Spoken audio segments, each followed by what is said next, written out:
What is up, guys, and welcome back to yet again another Visualized History and Lore video. Today is July 2nd, 2020, but on this channel it's July 2nd, 1863.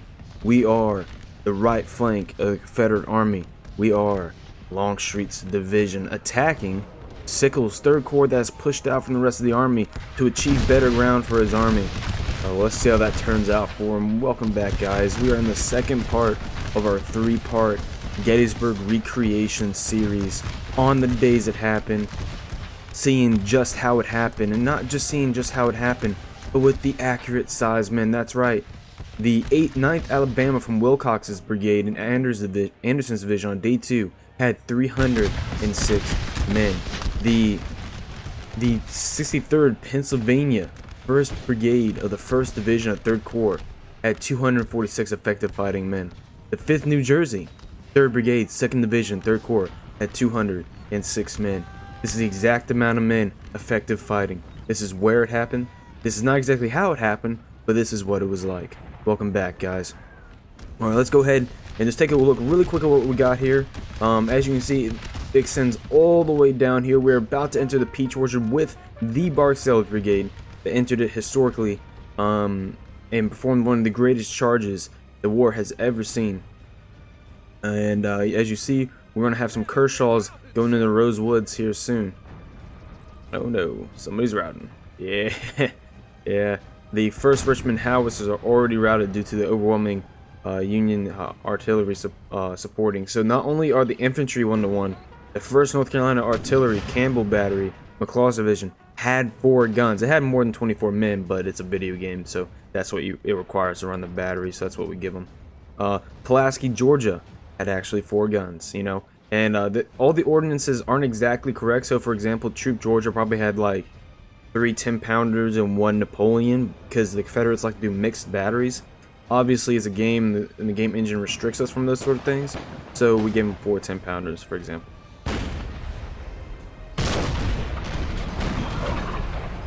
Hello, ladies and gentlemen, and welcome to Culp's Hill.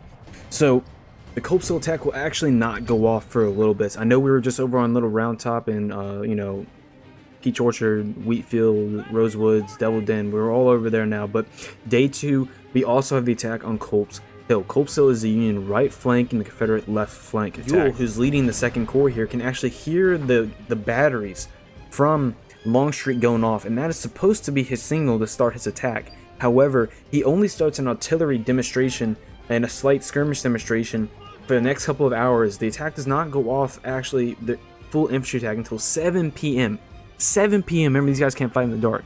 So they only have maybe an hour or 2 of daylight by the time the attack actually starts to work with. So we will actually not be over here for a little bit until quite a bit of the Little Round Top scenario has played through. But just to give you a little perspective here on who's firing off, we have the Lee, Virginia Battery. It was the Allegheny, Virginia Battery that has temporarily routed to the 5th Maine Light Battery. The 1st Maryland Artillery Latimer Battery. And then there's will be another battery over here, the Chesapeake, Maryland Artillery Battery for the Confederacy that is firing off here. So again, this is the artillery demonstration that is going off initially at Culp's Hill. But again, 7 p.m. is the time the attack actually starts. As you can see in the scenario, it's actually already getting dark to represent that. And as you can see, the artillery has already gone off, and the scenario doesn't have that much time to begin with. So the Confederacy needs to, in this very short amount of time, break through the Union right. So long as the Union holds, it is a Union victory. So we'll see if they can do it. Let's go ahead and go back over earlier in the day to Little Round Top and see what's happening there. We'll be back here once a lot of that has played through. So I'll see you then. Alright. The 13th Mississippi that historically had 481 men is about to open up on this 68th Pennsylvania. Historically 320 men, and ooh, boy, they rip into them. So just to be clarified, 3rd Corps under Sickles did not exist after Gettysburg. The Corps was dismantled after Gettysburg due to the atrocious loss that they occurred here. And in fact, not only did Longstreet fight 3rd Corps on day 2, 3rd Corps had essentially Meade, who was in control of the Army of the Potomac, had to rush reinforcements from 2nd Corps and from 5th Corps. The 20th Maine is part of 5th Corps, and 2 corps end up having to help 3rd Corps fend off just 1 Confederate division corps, essentially. It's rather impressive. what all fought here today. What all fought here today. It is July 2nd. Oh my gosh, just falling fast, guys. Falling very fast. The Peach Orchard was very, very bloody. Historically, of course, I think 2 generals were captured in the Peach Orchard from the charge. Thousands of prisoners. It was very bad. It was not a good situation for the Union.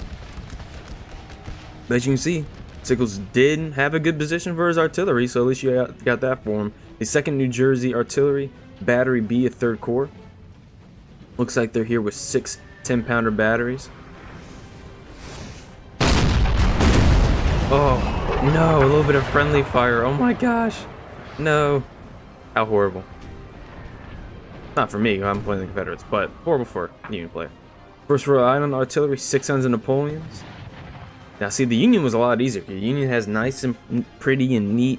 They all have the same ordnance. It's either in 4s or 6s, so very nice. This is actually the 1st Rhode Island Artillery Battery E, and this is exactly what it would look like. 6 guns of Napoleons. That's what they had historically. Very beautiful. As you see, they're the one that's counter-battering my artillery over there. And as you see, some of 3rd Corps popping up in here. They're over here as well. The 86th New York and the 120th New York. 24th New York, excuse me. 238 and 287. And it looks like they're going to come into contact with the Texas Brigade. So it looks like the Texas Brigade is spanning this little front here, going through a little bit of Rose Woods and a little bit of Devil's Den. Pretty much on their historical path. And then, of course, to their right, you have Law's Brigade, Alabamians. And they are historically, I'm going to have them go up Little Round Top as they did historically. And more artillery is routing there in the Mississippi back. Over here has already pushed the Yankees out of the Peach Orchard. And we're on the back foot of the Peach Orchard now. I'm trying to shoot his artillery to get that sucker out of there before I can approach. And it looks like we have the 9th Alabama Wilcox and the 14th Alabama under Wilcox as well, moving up. They get into position to fight this 105th Pennsylvania 1st Brigade, 1st Division, 3rd Corps. Very cool, very cool. So obviously I can't see all the Union players, but I can really quick, just go down the Confederate line and Union line really quick and see what we all have here. So you guys can see if your regiment's on the field, you can see them fighting. And, if see your ancestors in that regiment, or it's a regiment you like, if it's your War Rights Regiment, I'll go ahead and go down the line of all the units I can see, let you see them. And see how many men they had and all that fun stuff. So the 105th Pennsylvania, 274. The 57th Pennsylvania, 207. 114th Pennsylvania. Ooh, look at these guys. Neat, right, neat, mate. The 114th Pennsylvania, 159. Or lost 2 guys there. The 7th New Jersey, 275. 6th New Jersey, 207. The 3rd Michigan, 237. The 68th Pennsylvania, who we saw earlier, those are the guys who first came into contact, had 320. The 2nd New Hampshire, 354. The 72nd New York, 305. We have the 73rd New York, 349. I'm just going to go down the row here and stop listing them off. You got a good little taste of it there. And then I'm going to let you take a look at what they exactly have. And in the back there, there's Sickles, and who's next to him? And Bernie. Sickles and Bernie. And the battery came back, actually. Alright, Kershaw is going into action against this 3rd Brigade, 1st Division. We have 5th Michigan there, 216. 110th Pennsylvania, 152. 99th Pennsylvania, 277. Wow, 20th Indiana had 401. The 86th New York had 287. The 124th New York had 287 as well. 287s. Oh, neat. No, 238. I was still on the other one. This is, yeah, that was still on the other one. Alright, looks like one of the first, I think this unit that was here suffered pretty heavy casualties. They fought the 5th Texas and the 4th Texas and got pushed back, obviously, 2-1. 4th Maine was at 287. What batteries up here on the side? What a beautiful position. 5th U.S. Battery. Let's take a look at this really quick. Let's take a look at this position. What a beautiful position. And we are on top of Little Round Top right now. This is where this battery is currently stationed. You can see the battle unfolding here. Absolutely beautiful. These are 10 pounders. You can tell because the 10 pounders has this band around here, has this band around the back, because the more bands that are put around the back of it is to brace the barrel for a bigger explosion based on the ordnance. 3-inch would not have it, but it would look very similar to that. Ooh, the 124th New York is coming enfiladed against the 4th Texas. And it looks like the 1st Texas and the 3rd Arkansas are going head-to-head against this 86th New York and 20th Indiana, supported by Anderson's brigade back here. And Sickle, unlike he did historically, he is falling back rather hard from the Peach Orchard. A lot got wounded in the Peach Orchard, which it pretty much did turn out pretty historically. We got some batteries that were lost in the Peach Orchard here, there, and must be right there. Yeah, right there, that battery. And a few units routed out of the Peach Orchard, so wasn't as bloody as it was historically, but still pretty bloody. But the battle isn't done yet. They're on a slow retreat from the orchard, but forming a pretty nice position here, as you can see. So I've covered the Union. Let me go ahead and go down and cover the Confederates really quick. Alright, 9th Alabama, Wilcox, 306. 14th Alabama, Wilcox, 316. 8th Florida, 176. 2nd Florida, 242. 5th Florida, 321. We have the 13th Mississippi, 481. We have the 17th Mississippi, 469. We have the 21st Mississippi, 424. 24th Georgia, 303. 18th Georgia, 302. And 50th Georgia, 302. I got a few more back here. We got the 10th Alabama and 316. We have the 8th Alabama, 477. 11th Alabama, 311. Anderson himself. McLaws himself. We have the Phillips, Georgia Legion. So there's actually a cav detachment of this legion that is a part of the Hampton's Brigade that tomorrow on July 3rd will go into combat with Custer on East Cavalry Field. But this infantry portion of the Legion is 273 men. Cobb's Legion as well has an infantry cavalry detachment, a part of Hampton's Brigade, that will be fighting tomorrow at East Cavalry Field, 213. And then the 16th Georgia, 393. And then finally, 18th Mississippi Barksdale. The detachment of the Barksdale is kind of left behind here, but 242 right there. All right, on the road back here in reserve, about to come up, is the Seams Brigade, 53rd Georgia, 51st Georgia, 10th Georgia. Kershaw has a battalion back here at 203. Kershaw is currently engaged right now. So is the 21st Barksdale. 24th Georgia is 303. The 18th Georgia is 302. I think I already went over the guys. Might be. I'm just going to go ahead and go down the line. Here's the 8th South Carolina, 300 men. How pretty. As you can see, yeah, they're currently engaged right now. Looks against the 99th Pennsylvania, the 110th Pennsylvania, and a lot of 3rd Brigade, 1st Division of 3rd Corps. 2nd South Carolina, 3rd South Carolina. Go ahead and pause the video if you want to see the number exactly. 8th Georgia Anderson Brigade, 11th Georgia Anderson Brigade, 59th Georgia Anderson's Brigade, and of course you got the Texan Brigade, which is 3rd Arkansas, 1st Texas, 5th Texas, and 4th Texas, who's currently charging in. Actually went in for a charge against the 86th Pennsylvania and broke them. Or is this the 86th? Who's routing here? Yeah, 86th Pennsylvania and the 124th in New York is actually about to get charged as well. Oh my God, Chad 4th Texas.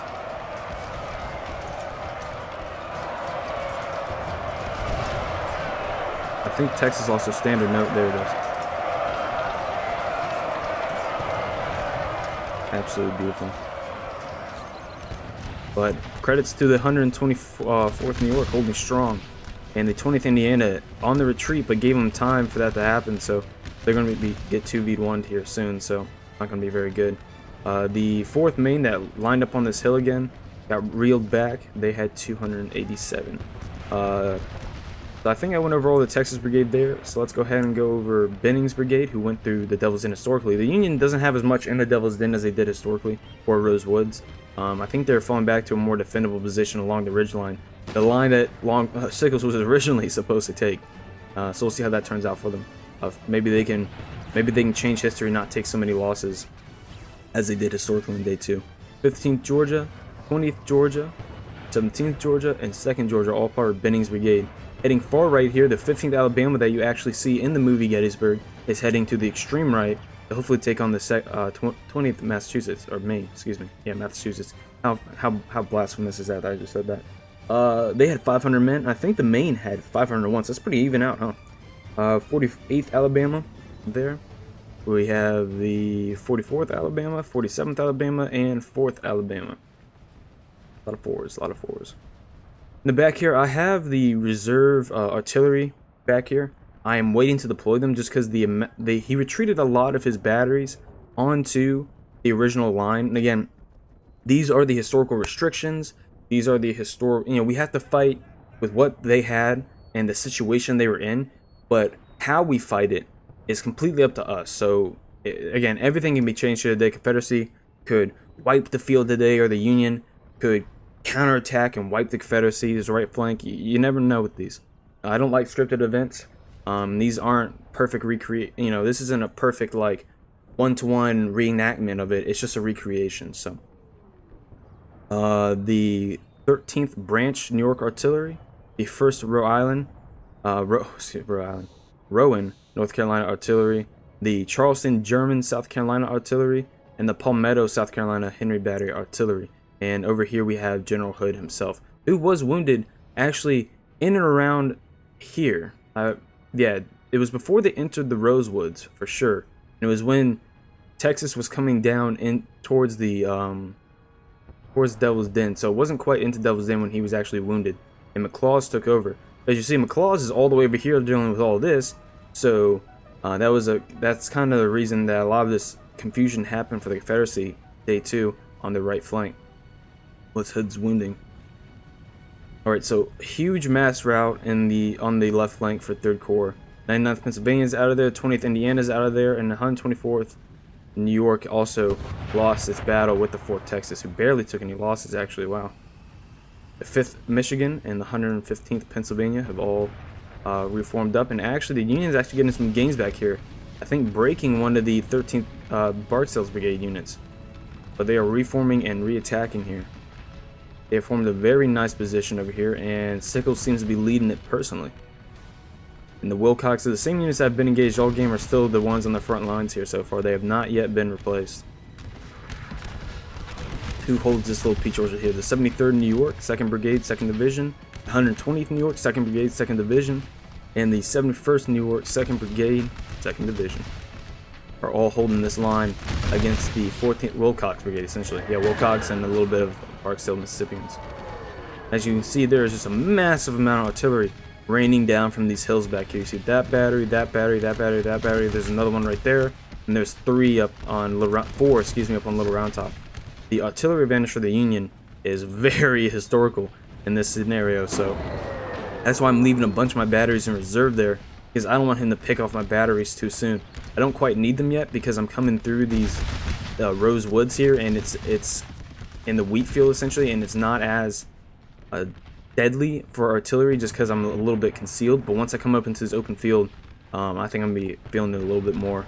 And luckily, these picketed fence actually, if I leapfrog on these picket fences, actually helps block some of the shots from the artillery. Not all the way, but every little bit helps. Getting some good enfiladed shots into the 73rd New York there. Oh my goodness. As you can see, it helps, but not too much. The 17th Mississippi is feeling it. It is feeling it, and it looks like Perry's brigade under the 8th Florida and the 2nd Florida, excuse me, are all coming up to try and replace what I think is a routing 17th Mississippi here. And who's routing them? The 141st Pennsylvania and the 2nd New York. All this 2nd Brigade, 2nd Division. 2nd Brigade, 2nd Division being some Chads right now from 3rd Corps, holding very strong. Yeah, but I think these guys are, yeah, as you can see, these guys are starting to take some damage here. This enfiladed fire is kind of hurting them, as you see, yeah. Although the 17th Pennsylvania, although about to rout, let's move beyond our cover where we're getting hit from artillery. The only thing that's probably saving us from that artillery. And yeah, that's not a smart move. That is not a smart move at all. Yep, there you go, the artillery routs it. Poor guys. Alright, looks like Seams Brigade, the 50th Georgia, 18th Florida, and 24th Georgia. I said Florida's, didn't I? I meant Georgia's.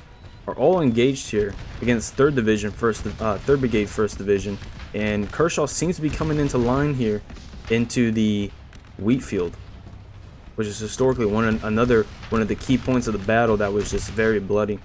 Peach Orchard, Wheatfield, Rosewoods, Devil's Den, Little Round Top. Those are the key features of day 2 right. And it looks like the 3rd South Carolina is trying to form up as quick as it can in this open field here. Trying to get some good shots on these guys here before they are able to retreat to that wood line over there. You see those shots just raining in. Oh my god, those Napoleon round balls just bouncing through the lines here. As you can see, oh my goodness. Just busted a hole through that unit. Come on, 3rd South Carolina. Form up. I don't think... Come on, why aren't you forming up? Get it.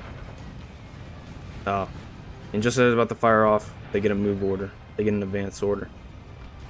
So it looks like the 2nd South Carolina, the 15th South Carolina, the 3rd South Carolina, and the 7th are all going to go broadsided against this picket fence here. Should be interesting. General Birney personally leading the left flank of 3rd Corps. Just a real quick look back over here. Oof, I forgot. Man, a little bit's happened, huh? It looks like finally the Alabamians, as it came in echelon, have finally come into contact with Vincent's brigade of 5th Corps. And man, those Alabamians are feeling that artillery. You can see all these men who've been flown back here from the 1st Ohio Artillery Battery. And it looks like Benning's Georges are forming up behind the left flank of this Alabama brigade. And the 15th Alabama is heading far right. Far right. But you got all these rocks to navigate through, so it's rather hard. But as they did historically, the Vincent's brigade is starting to take some damage, though, trying to hold these guys off. So this is the Round Top, and this is Little Round Top here. So it was about here that the 20th Maine held, and then over here the rest of Vincent's brigade held and was attacked by the Texas brigade coming through the Rosewoods and a little bit of the Devil's Den, and actually did break the Vincent's brigade for a little bit and cost Vincent his life, but and they were able to countercharge and remove the Texans. But as you can see, historically, the Texans started all the way back here and fought all the way through all that, and only to then go up the Little Round Top. As you guys should know, Little Round Top was never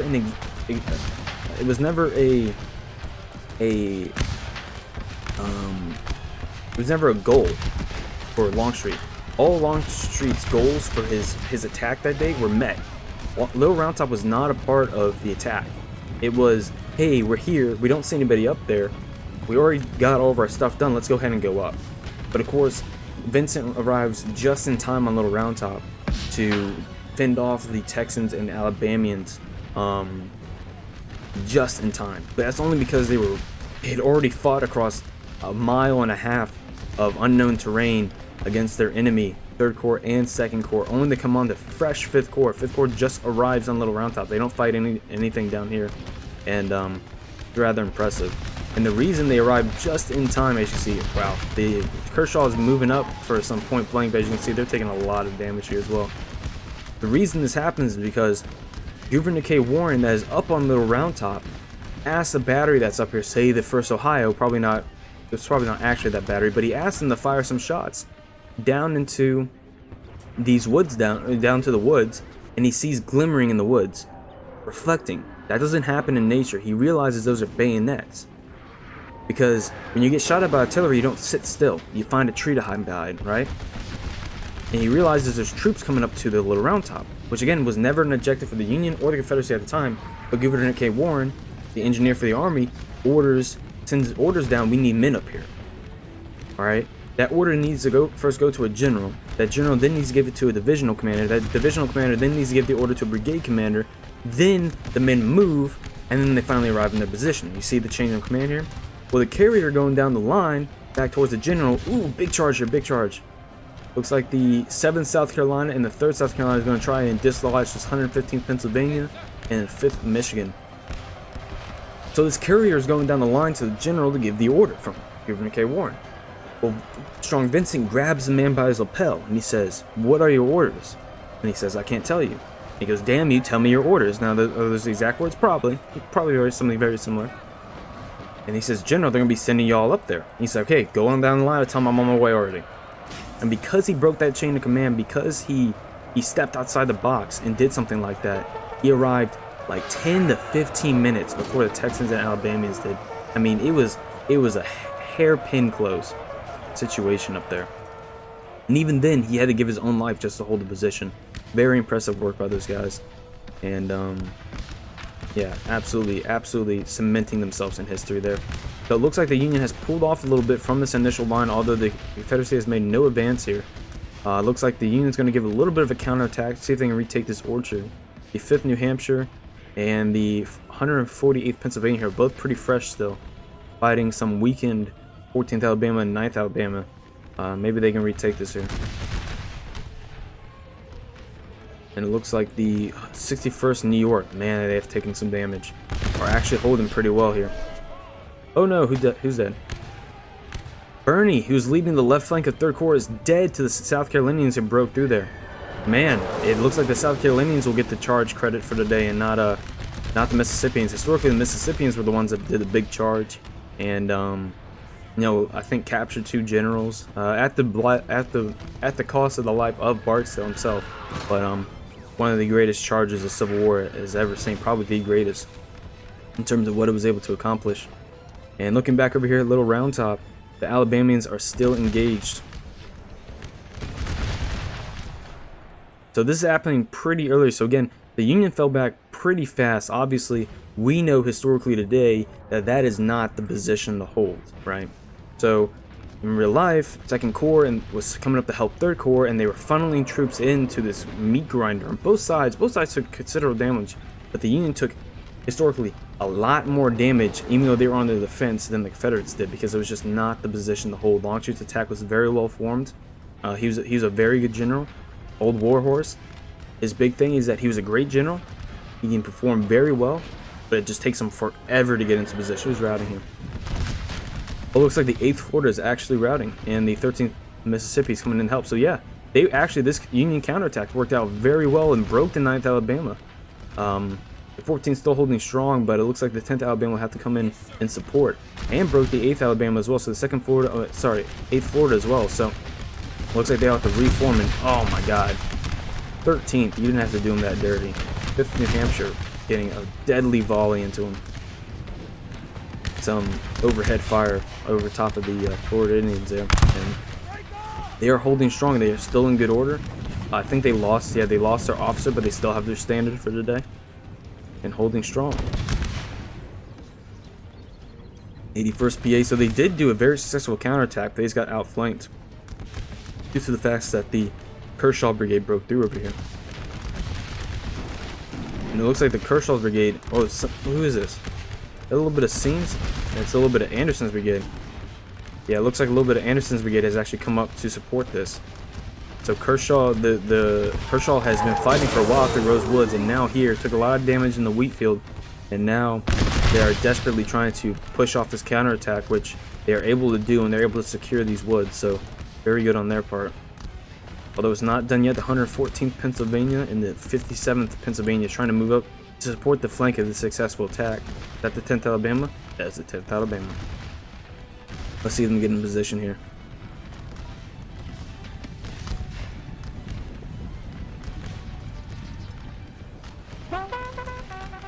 So the second day, the attack on Longstreet's going off all day. The guns from Longstreet singles Ewell on the far left. Culp's Hill is about 3/4 of a mile south of Gettysburg. We're about 3 miles west of Gettysburg. So it's a long way for us, but oh, did you see all those? Wow, what a volley. Good volley, 10th Alabama. Ripping into the 148th Pennsylvania. These guys are breaking. As you see, the reinforcements are coming up in the form of the 71st New York and the 120th New York. Rushing up to help their brethren. Held very well, guys. You all held very well. Who's this over here? 73rd New York, 105th New York, Pennsylvania. Holding very well. Oh, it looks like the 14th Pennsylvania is already broken. Although they are coming back. Those pajama boys, as my Discord likes to call them. Got pretty beat up there. Who is this doing this? Is this another Mississippian? It is. It's 17th Mississippi and 21st Mississippi. So 21st Mississippi still doing damage to 3rd Corps as they did historically. Over here, Benning's brigade is finally about to form up and attack through Devil's Den onto Little Round Top, and the Alabamians, as you can see, are going for some wacky pack flank here. But they are still cemented in their position. They're doing some damage, but they've also taken a lot of damage. And Benny's actually taking some damage in the back here, as you can see from that just that overhead artillery. It's so hard to, you know, do anything about that. And it looks like the Texas Brigade are moving up as well.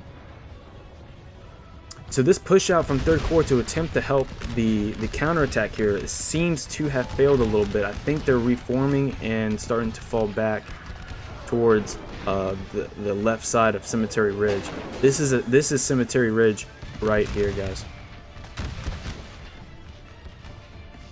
where tomorrow we will see the attack from Pickett. 1-to-1, guys. 1-to-1. All the guns. I know personally the Confederates, I counted them out, have 108 guns. Now the cannonade itself was all the guns of the Confederacy, so about 170, 180, and about the same for the Union firing back. That was all across all their lines. So Longstreet's artillery over here was firing. In the middle over there, Pickett's were firing against those guys. On Culp's Hill, same thing. Actually, the day 2, the sounds of the cannons from Longstreet's corps signals Ewell to start his advance. But Ewell doesn't start his advance until 7 p.m. So long. I do not know why. Do not ask me. I do not know why. That's not like some Longstreet genius, I'm going to wait longer to form a good attack. No, that is just, I do not know why. Wow, I think, so all the guns are just trained on this Texas Brigade now. Ooh, God. Blasting right through the lines there. They're going to have just such a formidable position to attack. Actually, the 17th Georgia, fresh coming into the battle, are already almost broken. Just taking fire from the 3rd Brigade, 2nd Division of 5th Corps. 91st Pennsylvania. Yep, there they go. They went ahead and routed. And who's this over here? Other than the 20th Maine, forming the extreme left of the Union Army. 501 men, 20th Maine. And on their left, 15th Alabama. That's pretty cool. So they're actually fighting each other. And in the actual historical... So this is the historical place where they fought. I think they were more right here. And then... Or more here, I should say. And the Alabamians came like that. But... It's a map. It's a video game map. How accurately can you depict the ground, you know? You can only do so much. 4th Michigan here. I'm going to go down some of the line of 5th Corps. You guys haven't seen them yet. This is the 62nd Pennsylvania. The 18th Massachusetts. The 22nd Massachusetts is not holding very well, but they didn't have that many men. 18th Pennsylvania. 91st Pennsylvania. 140th New York. 146th New York. And 155th. Pennsylvania. Back here you see a lot of the last of 5th Corps being the 83rd Pennsylvania, and I think that's it. Yep. So starting the 3rd Corps that has fallen back, we have the 99th Pennsylvania, we have the that's actually 2nd Corps here, 140th Pennsylvania, 8th New Jersey, 115th Pennsylvania, 5th Michigan. Ooh, we saw them quite a bit earlier. Yeah, they've taken some damage, as you can see.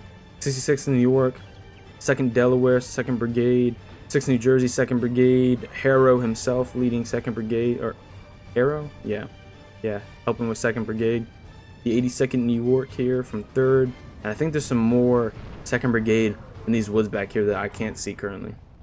And a lot of those guns back there are 2nd Brigade guns. They're actually doing some pretty good damage against Vincent's left flank here, and some more reserves from Little Round Top coming down. But I also am taking a lot of artillery fire. As you can see, now that the artillery is focused on my infantry, I have moved up my own artillery, and I'm going to try and give some shots back to them. Oh my goodness! As you can see, there's just so many batteries up on that hill. What can one do against such reckless batteries? But this is it. This is like a cannoneer's, you know, like a cannon man's, artillery man's dream, is just to, just under fire, dueling other artillery batteries. I mean, it's absolutely crazy. Whoa, look at that. Absolutely impressive. Actually doing some damage against 140 in New York. I'm trying to hit back their batteries, but it's just such a weird position. It's hard to aim a battery up. Very easy to aim it down, hard to aim it up. Oh my goodness! Hit the caisson right next to him, and the shockwave sent them blasting back. Holy crap. And the Charleston German battery already almost broken. Their caissons are being destroyed and horses killed.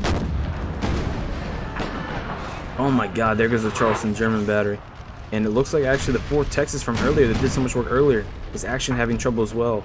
The 13th North Carolina branch battery is also forming up here to the left. Oh my goodness. So much artillery firing down. As you can see now, I'm starting to realize I just can't hit these batteries for some reason. So I'm starting to target infantry to dislodge the infantry. As you can see, Vincent's reserves have come up. 32nd Massachusetts and 9th Massachusetts, some behemoths of 16th Michigan. So they are definitely reforming. But down the hill, here it comes. Here it comes. 15th Alabama to take on the 20th May. This is the matchup, guys. This is what it's all about right here. Oh no, who's routed this time? The Rowan, North Carolina now have routed. So half of the reserve battery that's come up is already gone. Even with the fact that actually the battery's actually helping dislodge some of this infantry, but they are taking some damage for it. So again, artilleryman's dream. These are Chad artillerymen. Is staying on your cannon while knowing you're under fire and you're most likely going to die, but keeping, no matter how much you can't hear, no matter how much concussion is flying around your head, you keep loading, you keep sponging and ramming, you keep priming and shooting, you keep doing it. You hold the position and keep firing. And as you see, it's paying off for these guys. The artillery has been taken off the Texas Brigade, who are now able to reform, and the artillery is helping them break some of these Vincent Brigade units. So they're giving their lives, but to a good cause, helping their brothers. And so the 20th Maine already taken 1 casualty, and so far the 15th Alabama none. So see how that turns out. Alright boys, welcome back to Culp's Hill. So on the right flank of the attack of Culp's Hill, we have Hayes, Louisiana Brigade, and these guys actually have some Zouave uniforms from the beginning of the war. But as you can see, the war has not been kind to their wardrobe, so they are rather mismatched over here. But we saw these guys earlier on the previous day over on Culp's Hill, and they are rather weakened from that first day. I told you we'd see these guys again. These guys on the first day actually performed very well, and on the second day performed very well, but in the scenario they got rather beat up. Obviously these battles are not based off the previous scenario, they are based off what they historically had. So the 9th Louisiana, 5th Louisiana, oh my god, that's a lot. The 6th Louisiana historically had 218 men for this attack, approximately. As for, we know what the units were when they first arrived at Gettysburg, right, and then what they fought with. But say for example, this is some of 2nd Corps here, sorry, 11th Corps, so they fought day 1. As you can see, I've calculated that the 75th Ohio, we saw that in the last scenario actually, has a lot less men over here. So this is historically based off their total casualties and based off the amount of fighting they did on day 2. We calculated the amount of men they would have for day 2 as well. So we're only approximately 10 to 20 men off on any given unit that fought on a previous day. So anybody who fought day 1 and suffered heavy casualties there, we're only maybe 10 to 20 men off on the actual historically accurate men they would have had for day 2 fighting again. And we'll see that again on Cemetery Ridge as well. So this is, I don't think anybody's done this much research, this much accuracy to get it this just right. And as you see, the rest of 2nd Corps has a very formidable position up on this road here, but Hayes LA is coming through pretty fast. The 25th Ohio, who again we saw yesterday, is not faring well today. 11th Corps did take a lot of casualties, as you saw in the scenario. That was very accurate. Early than not taking nearly as much historically. So Hayes LA is kind of breaking through a little bit on the right here, but a lot of the batteries from 11th Corps and the other reserve artillery has found its way to this side of the battlefield, so it's a rather formidable position to attack here regardless of having a little more strength, just due to all the artillery. You see here, the 75th Ohio just got routed. The 17th Connecticut, we saw them the other day. They are back and active. We have the 153rd Pennsylvania, got some of the batteries up here. That one just disappeared due to the fog of war. 4th United States, 1st New York, 1st Ohio. We have Ames over here of the 11th Corps leading his men. They had the 4th United States. We had the 13th New York, and the 5th Maine up there that routed the Allegheny Battery earlier in the video, as you saw. So this is Culp's Hill here. As you see, the hastily made trench works that they did overnight. You'll really want to, you know, Allegheny Johnson and all those men of 2nd Corps really wanted to fight that day, but you'll just due to him already having a leg loss because of 2nd Manassas, and he wasn't feeling well. He arrived late and didn't know the situation. He did not end up attacking day 1 on the Culp's Hill. So now they have built these fortified trench works, and as you see, we have quite the formidable attack coming off. So a lot of the Union we can't see because again this is from the Confederate perspective attack. But Hayes is starting to break a little bit there on the Confederate right. Let me go ahead and go over here. I'm going to take a look at the Confederate left going to right and just show you guys all the men. Remember, these are 1-to-1 numbers, guys. This is amazing. Just what we have here for a resource. We have the Stewart's Brigade. We have the 37th Virginia. And you can pause and look at the numbers if you like. The 23rd Virginia, 10th Virginia, 1st North Carolina, 3rd North Carolina, and back there in the back we have the 1st Maryland Battalion. By this point, they are designated 2nd Maryland, technically, but they still go by 1st Maryland. The 1st Louisiana, 2nd Louisiana, this is all Nichols Brigade, 15th Louisiana, 14th Louisiana, and their brethren Louisianians are fighting over there. The 25th Virginia, Georgia, the 50th Virginia, sorry, 25th Virginia, I'd say like 25th Virginia, Georgia, 25th Virginia, and the 50th Virginia here, who actually has my ancestor in it, leading the regiment, going up Culp's Hill, and I'll talk a little bit more about him in a little bit. The 42nd Virginia, the 48th Virginia, the 25th, 21st, and 44th are all a part of Jones Brigade. Over here we have those North Carolinians that formed Early's left flank attack in the previous video scenario on Barlow's Knoll. Remember Hooks? Yeah, you remember. 57th North Carolina, the 21st North Carolina, and 6th North Carolina are all back in action today, along with Gordon's Brigade. I told you we see these guys again. Gordon's Brigade's up here with 1st Georgia, 60th Georgia, 38th Georgia, 31st Georgia, and 13th Georgia. Remember, this is not based off what happened in the last video, these numbers. It's based off what they historically had for day 2. So just keep that in mind. When you think, oh, the 153rd Pennsylvania, the last scenario, took a lot more casualties, how they have this many men, because they might not historically have taken as many casualties as what you saw in the video. So just be aware of that. And so there are no restrictions this game. It's just go balls to the wall. There is time, just the scenario time, just due to it being so late in the day. We're already 1/3 through the scenario, and as you can see, the attack has not even started. And that's because we only have 7 o'clock, and my ancestor in his own report described it about being 10 o'clock when about the firing stopped, and they slept on their arms no more than 50 yards, 100 yards away from the enemy, just because night fell and they couldn't find anything. So historically, the attack on day 2 on Culp's Hill went pretty well, actually. They broke through the trench works, and this here is the Baltimore Turnpike. The Baltimore Turnpike is the escape route, is the way home to Richmond for the entirety of the Union Army. And they actually break through the earthworks here. The earthworks come all the way down into here. Lockwood ends up being over here on the 3rd day. He's not here yet, though. So, 12th Corps has not pushed as many men over here because they will reinforce it over the night for day 3. But over the night they break through these here, and they actually, just due to it being nighttime again, they can't see anything. It's pitch dark. You've been outside when there's no light interference. It is pitch black. You cannot see anything. What they do here is noises coming from outside the woods. What that is this Baltimore Turnpike. It's reinforcements, it's ammo trains coming up. They think it's infantry. So of course they don't push, one because they can't see, and one because they don't know where their friends are. They don't know where anything is. It's all mismatched. So actually, little would you know, if Stewart Brigade just kept pushing a little bit, they would have cut off the entire Union's Army escape route home, and that might have been the end of it right there. So many little things at Gettysburg. It's such an interesting battle because of all the dichotomy of all these little things. Ooh, the 6th North Carolina taking heavy casualties on their flank. Looks like the 33rd Massachusetts pushed out and got some good flanking fire on them, taking a lot of damage. You guys are going to retreat to this picket line here. But we see them again here in their beautiful uniforms. And it looks like the rest of Hook's Brigade is actually going up the face of Culp's Hill. The map is a little exaggerated on terms of the Culp's Hill wasn't actually this steep and this dramatic.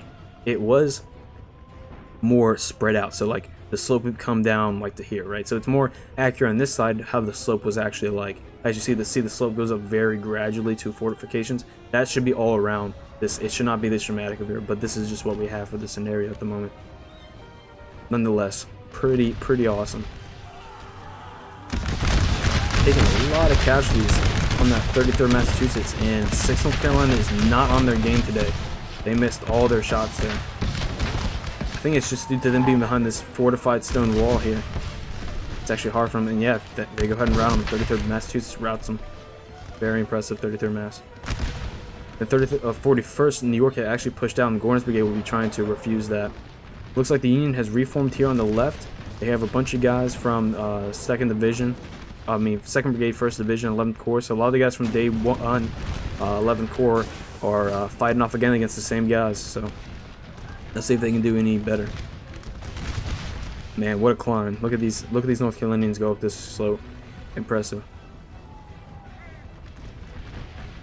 All right, and Jones Brigade has come into contact with the 78th New York, the 60th New York, this is all 12th Corps here, 102nd New York, 149th New York, the 61st Ohio, the 82nd Illinois, the 137th New York, the 45th New York, and the 147th New York. As you can see, they're getting flanked pretty heavily. I have my Chesapeake, Maryland batteries over here, and my Maryland Confederates are coming up as well.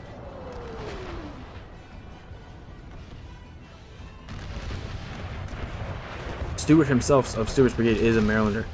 He is named Maryland Stewart to discern him from the Virginia Stewart, who is our cavalry commander, who leads an attack day 3.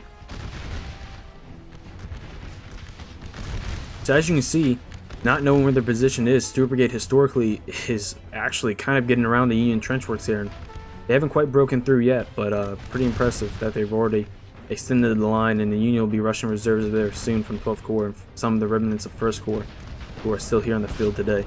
So this salient out here is rather intense. The 4th Ohio is out here. The 7th West Virginia is out here of 2nd Corps. The 14th Indiana is out here as well.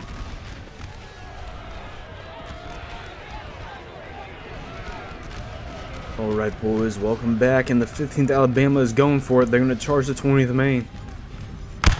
Although the 20th Maine lifted into him. Oh my god! Joshua Chamberlain leading the regiment very well. Amazing volleys going into these guys here. And the 15th Alabama is going to try and break these kids. Let's see if it happens. Nope. 15th Alabama will be sent reeling back, approaching now over 100 casualties. And is Vincent still alive? Is he there? Oh, I think Joshua Chamberlain's gone. Yep, Joshua Chamberlain has fallen already. Right there he is. He died in the charge. Or at least got wounded. Oh man, Joshua Chamberlain is already down, but the 20th Maine is holding very strong, although they've taken quite a bit of casualties. But their entire right flank has almost completely fallen back. They're reforming on the other side of Little Round Top, and the Benning is slowly starting to climb. The Texas Brigade is being helped by a little bit of Benning as well. So Benning's kind of split here between, in the middle, helping the Laws Alabamians over here, who are not faring well. They are hurt, for sure. The 40th Alabama is I think about to go in for a charge as well. Yeah, I think they're about to go in for a charge. Oh, they've lost their colors. Did the 15th Alabama lose their colors? I think they did. If they did, so the 20th Maine has taken at least 2 colors today now. 2 standards.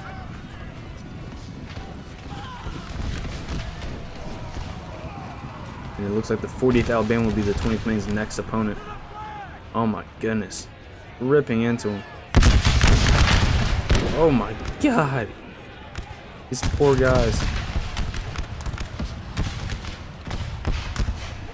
Oh, and they can't even get there. The 20th Maine drives them off before they can even get there.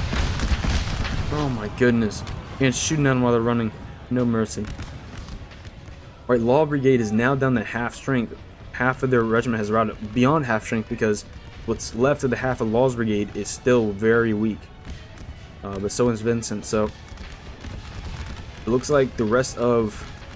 Oh, it looks like Benning's Brigade sent 2nd Georgia ahead. 2nd Georgia has gone on beyond Benning's Brigade, is completely cut off from the rocks on the other side, and is charging the 44th Alabama. Although the 44th New York but they are these guys are very tired, so it'll be interesting to see who wins that. But as you can see, it looks like Hood is trying to run up to help them, and the rest of the brigade is trying to form their way through these rocks, but it's going to take so long. I think the 2nd Georgia drove off these guns here and then turned onto the rest of the infantry that formed on the other side of this hill, which Barnes, who is now back, reorganized.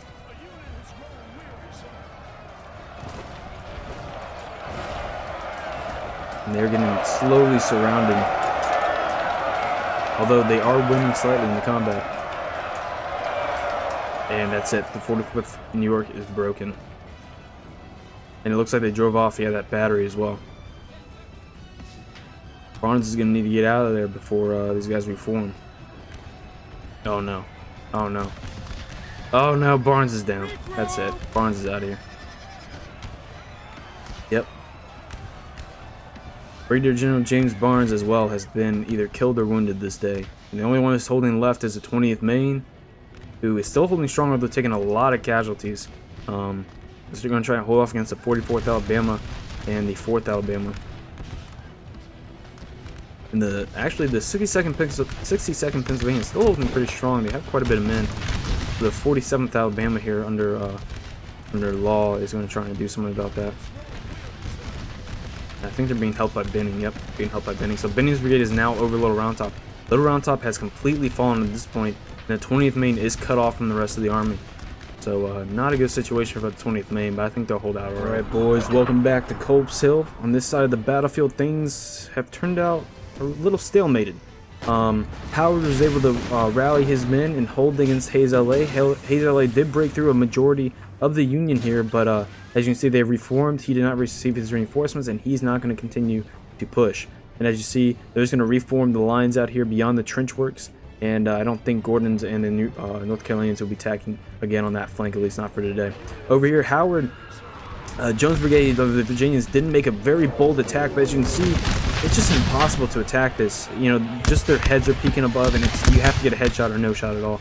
And actually, my ancestor, I believe, has been either wounded or killed on the battlefield today. So here's the 50th Virginia, and the colonel and the standard is gone. They historically did not lose their standard. My ancestor did suffer a head wound going up Culp's Hill, though, however. So Johnson is personally leading these Virginians, and they are doing a lot more damage against this 149th New York, but their initial assault came up to here, and it was driven back. But they have reformed very nicely. And it looks like the 2nd LA, the 1st LA, and the 15th LA are all going in for a charge. They are tired of it, just shooting their lives out at this, oh my god, some point-blank volleys at these trench works, and they're going to give it a charge and see if they can break through. The 61st Ohio of 11th Corps and the 137th New York of 12th Corps. Now, as you can see here, Maryland in its historical spot with 400 men has appeared and is railing through these guys here alongside the 1st North Carolinians here. Very, very impressive. The 1st Maryland actually has a regimental dog that comes with them to Gettysburg and has been with them for a while. The dog is seen in a Troiani painting, Civil War painting called Band of Brothers. You can see it in the painting there. That dog is killed on the battlefield, unfortunately.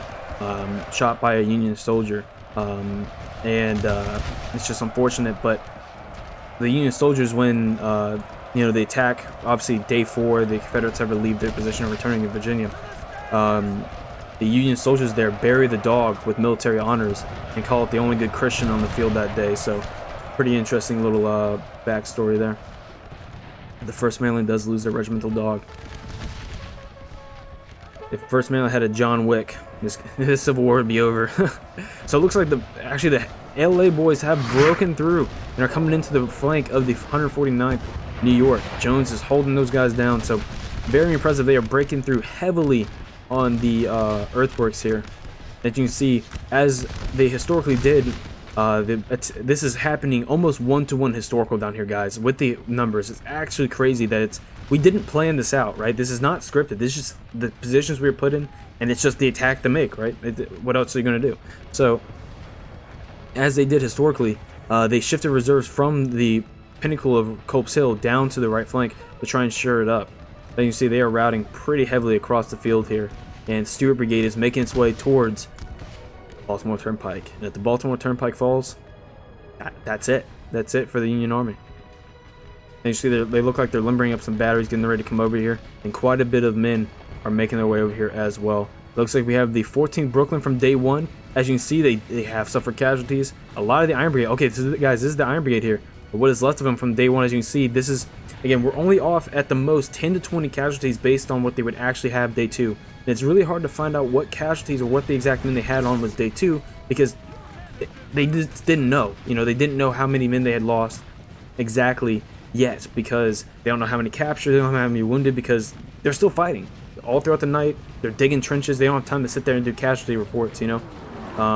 So nobody truly knows the precise numbers, but based on total casualties and what fighting they had on day two compared to day one, and what they're, you know, what they started with what they ended with, we're anywhere within 10 to 20 casualties, guys. We're very close, and this is the most historically accurate representation of Gettysburg that has ever been recreated, period. I can quite assuredly say that.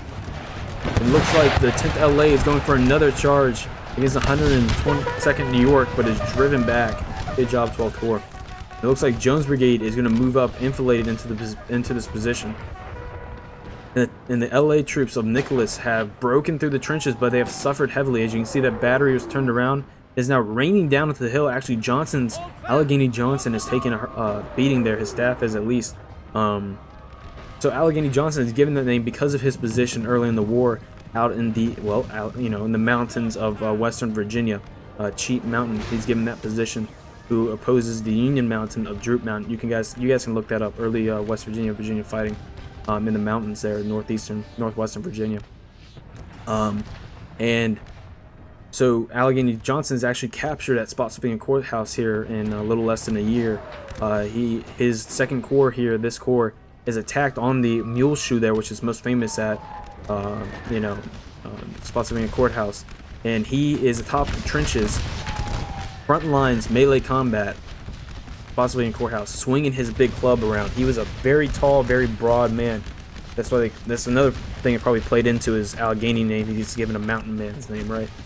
And he's swinging clubs, knocking Yankees off the ramparts there at Spotsylvania. He does get captured, but pretty like larger than life figure.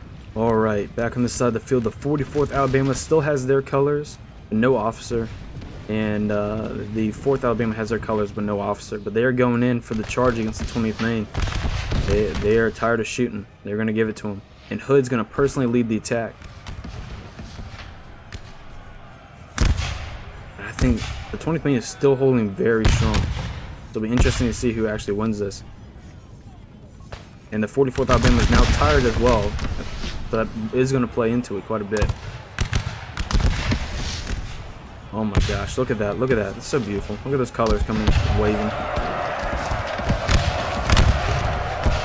Colors converging. Two regiments flying into the 20th Maine. Oh, look at that guy hold his throat when he got shot there. Oh my goodness.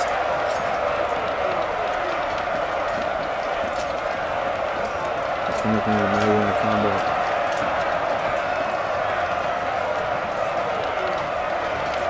Absolutely incredible. You see Hood there in the back, personally leading this attack, trying to shore up his right flank. The 20th Maine has not taken casualties yet. They're giving it right back to him. In this situation, though, the 20th Maine did not charge. They got charged, and they've held twice now. They've held twice. Let's see if they can hold 3 times. They've at least fought off 4 times in a row at this point. The 44th Alabama's colors are straight to the front, leading from the front. The 20th Maine has lost their standards. I think they lost it to the 15th, actually. Either that or the 4th, one of the two, because the 4th came back. Oh no, the 44th Alabama is ready to rout. I think the 20th Maine is going to hold it. Oh, they were out the... Oh, they're going to do it? Oh my goodness. Are they going to do it? Oh my god, they are massacring the 44th Alabama. They are massacring them. No, now they rout. Oh my goodness, but they did not leave before they took the 44th standard. Well, they would technically get it back because they routed, right? But at least killed the color guard. Now the 20th Maine is just suffering horrendous casualties at this point. Charged out by the 4th Alabama and the 44th Alabama. Wow, that was so close. That was so close. That was way too close for comfort. But the 4th Alabama, although initially broken, has taken its revenge on the 20th Maine. Man, 20th Maine held off like 8 times its number. Incredible. Absolutely incredible. Oh my goodness. Look at this. Look at the 20th Georgia here. Look at the shockwave. Look at this. You just see the round balls coming through here. They've reformed time and time again. First Rhode Island battery doing that. Absolutely ridiculous. How did they even have a shot? Oh, it's bouncing. Oh my god, are you serious? Are you serious? This is the most this is the most amazing thing I've ever seen in my life. Imagine being such a cannoneer. Imagine being such an artilleryman that you can bounce a round ball over a hill while you're in concealment and still hit your enemy. That's what they've been doing. They're bouncing it and they're still hitting it accurately. I've been playing Napoleon Total War forever. I have never seen anything like this. These Georgians are getting outplayed, my guy. Outplayed. Poor bastards. They can't even do anything. That's amazing. The round ball is bouncing over the defile. Look, as you can see, they don't even have a shot. They have no shot at those Alabamians and Georgians. They're bouncing it. That is the coolest thing I've ever seen, to be honest with you. Alright, so the time is almost up. We only have 3 minutes left in the Culp Hill battle here. And it's looking, the Confederacy is making good gains, but they are, as you can see, all these reinforcements coming in. I don't think they're going to be breaking through the Union Army anytime soon. And if they can't break that Union Army, 12th Corps is going to come down here with reinforcements, hit on their left flank, and that's going to be it. So day 2 is about where we are, is the about positions that they historically went to. This almost happened 1-to-1, guys. It's actually ridiculous how legit this happened. And we didn't even plan this on purpose. First Mailing was actually here. If you look at the battle maps, look for this little open field here, just behind the trenches, and you'll see First Maryland depicted there, and it's here in the scenario as well. And so day 3 comes along. Day 3, no attack happens on Culp Hill. A small attack does, but it's mainly a demonstration. You'll present a demonstration, which is, a demonstration means just shooting at each other without really killing anybody. So say my effective firing range for my rifle is 500 yards. I'm shooting at them when they're at 600 yards. I'm not really going to kill many to nobody, right? But the whole idea is that we're being shot at. And the orders that comes back to their, whoa! First Maryland just took a huge hit.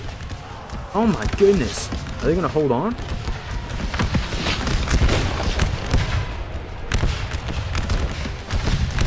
Color bearer's gone and officer's gone. They lost, yeah, the officer just died in that shot there. So Stewart of Stewart's Brigade, this was actually his old regiment, was the 1st Maryland. Or at least he came from that regiment earlier on in the war. So, wow, that's crazy. Alright, ladies and gentlemen, welcome back to the side of the field. So, the Union actually did counterattack my right flank while I attacked their left flank. I've actually made some progress on their left flank, but I suffered very heavily for it. You can see a lot of my dead out here in the field. I think I had like, this unit broke, that unit broke, that unit broke, that unit had broke. I mean, I lost a lot of men on the attack here, but I was able to puncture into the woods a little bit, so maybe I can regain my casualties. Even these 3rd South Carolinians, so the Kershaws and the Andersons took the biggest hit there with some of the last of the Mississippians, although the rest of the Andersons brigade is actually over here on the right, where you see I am now counterattacking with the rest of my right flank force. And ooh, getting some good shots off on that 15th Georgia. They lost their standards, their color, and their drummer boy. Although, but they're giving it right back. So the Texas Brigade, along with the Anderson's Brigade, is actually counterattacking over here. So Benning and Anderson's are leading the attack with Texas on their left. Yeah, they just don't have enough troops over here, I think, to hold this back. Oh my goodness. Blowing companies away at a time. You have to think about it. Companies were formed from like local towns and cities, right? Say for your local town, it's called Worcestershire, right? Worcestershire forms a company of 100 local men, and they call it the Worcestershire Guard, right? That then would go form with other companies and form eventually a regiment from your local area. So a couple towns around, a couple counties around, we gather a few companies, form a regiment, right? We think of it, one artillery hit like that blows through it, because a company fights in blocks. So this would be one company, that would be another company, that would be another company. So say this is the Worcestershire Guard right here, right? That's forming that's B company down the row, right? Of this 1st Battalion, 2nd Battalion, this is the regiment. If a round shot comes right through the Worcestershire Guard, that's it. The entire fighting men have just, for that local municipality, has just been devastating. It's just horrible to think about that. The Civil War, just how devastating that is. And I think it wasn't actually until World War II when the U.S. Army started declaring that, you know, brothers and local people cannot be like serving together anymore. You can't serve together on the same boat. You can't serve together in the same regiment or whatever. You have to be split up, because it's just a greater chance. So say, for example, if this Worcestershire Guard right here, right, if that's 50 men and that's split between all the 50 regiments, right, one man per regiment, the likelihood of the Worcestershire Guard having more men at the end of the day is dramatically higher than if they were just to stay right here, because of that one round shot just ended all. It's absolutely crazy. Yeah, and the left flank, the Texans and the Bennings reformed over here with a little bit of help from Anderson's and brigade, and now it's just, that's a wrap. So we're seeing here the end of the Union left flank. I think this is actually the Sickles is the last man alive. How appropriate. The man who got his entire corps killed is the last man alive.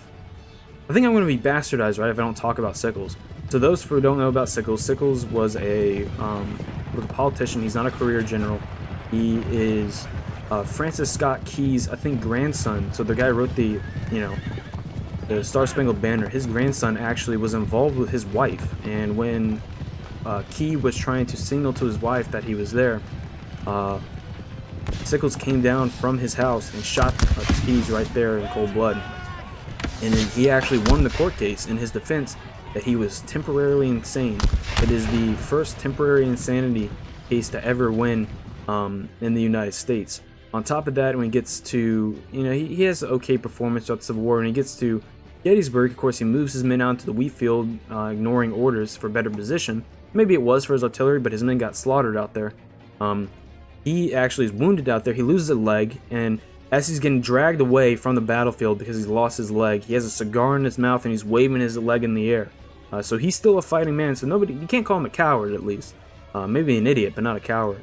And on top of that, that leg ends up getting donated to a museum and is still on display today. Sickles then will return to Washington first, so very appropriately, right? The first general to return gets all the glory, right? So even if Vincent or Meade is the one that won the day, Sickles is the one that first tells, you know, the Senate, or first tells Lincoln, right? And so therefore he tells them of this great victory, and he can start the narrative, right? Because he's the first one back. It's now his story, right? And he gets to tell how he wants, and due to my actions there, we won the day. We beat the Confederate Army, which is a little dramatic. And because he says that, of course, he gets a Medal of Honor. But of course, all the other generals are trying to say, no. He messed up a lot of stuff there. He got a lot of people killed, but he was first back. He told the narrative. So you see that situation a lot throughout history, and that's just, I think, the most modern situation of that. Obviously, now that communications have improved, that situation doesn't really exist anymore. But that's Sickles for you guys. Quite the interesting lad. What I mean. But just go ahead through this really quick. Longstreet deployed 15,000 men today, almost 16,000. Same thing for Sickles. The odds were very, very close. So the losses for Longstreet ended up being 4,200, while 7,100 for Sickles. That's pretty accurate. Sickles did take a lot more casualties than Longstreet did that day, regardless of remember, Longstreet fulfilled all of his goals that he was set out to get that day. His goals are achieved. Low Round Top was not a goal. So that's a victory, technically, day 2 for Confederacy. Just looking at the ground they took regardless, and the positive KD they had. Hate to use that word, but that's literally what they had in real life as well. So we see that here again, killing 6,800, Sickles killing 3,700. We're going to look at the kills here. It looks like the 1st Texas is going to lead the way in terms of the kills with 473. I believe the Union player said that actually the 20th Maine also got the most kill on the battlefield for today. I believe Wolf, the Union player, said the 20th Maine got like 553 kills, something like that. So way blowing out the water any other regiment on the field today. The 20th Maine held like some jets. 1st Maryland taking a lot of damage on those from that artillery. I think Wolf specifically targeted these guys because he knew I liked them faster. A lot of the guys from the 1st Maryland are from where I'm currently living, so pretty cool guys. A few of these veterans are around me, visited their graves and documented their graves, so it's pretty cool. And it looks like finishing up here in 15 seconds. This is the final. This is the final hurrah. So Nicholas is still holding here. Jones has decided to relieve his position down the mountain. Realistically, they stayed here. Well, this is about true. They stayed up on the attack here, but they you know, obviously these guys also weren't this close either, but it was about this close. So within firing range of each other, they slept on their arms, and that was the end of Culp's Hill. So as you see, that happened exactly historically. It's absolutely crazy how that turned out. We didn't even plan it either. As you can see, the losses aren't that heavy for one or the other. So Ewell deployed 8,400 while Howard had 6,200 under his command. More will be reinforced the next day overnight from day 2 to day 3. Ewell lost 1,200 and Howard lost 1,400. Ewell killed 1,400. Howard killed only 1,100. Looking at the stats here, it looks like the 1st North Carolina and 1st Maryland take the spot for number 1 as they should. They're very good regiments. The 174th, the 1st North Carolina getting 174 kills. 1st Maryland 139. 9th LA 94 kills. And as you can see, it goes down from there. So as you can see, not nearly as bloody as the other side of the battlefield, but just as important, because you can see right here, that's the Baltimore Turnpike, and they're right there. It's absolutely crazy, the Battle of Gettysburg. So we got one more day, day 3, and that's Pickett's Charge. 108 guns, almost 100 guns from the Union firing at each other. 1-to-1 numbers of Pickett's Charge. So I actually got the 1-to-1 numbers for Pickett's Charge. I found a book that the guy did this intense research to figure out the guys who participated from the Confederate Army day 1 and day 2. If they participated again on day 3, he figured out the exact amount of men that are in there. So at least for the Confederates, they are 1-to-1. There's no representation. I can't believe I was actually able to find the resources. And for the Union, it is very close again. If anything, each unit is anywhere from 10 to 20 men off. So nothing, literally nothing. A volley's worth of men at the most off. So this is as close as we can get, guys. I hope you're enjoying this series. Share it around, guys. Let people know this exists. Thank you so much for the love you showed them the first one. Show it here again. 20th Maine rocking. 1st Maryland rocking. My ancestor dead on the field, so that's great. I'm going to disappear from my keyboard. I'll catch you all later. I appreciate it.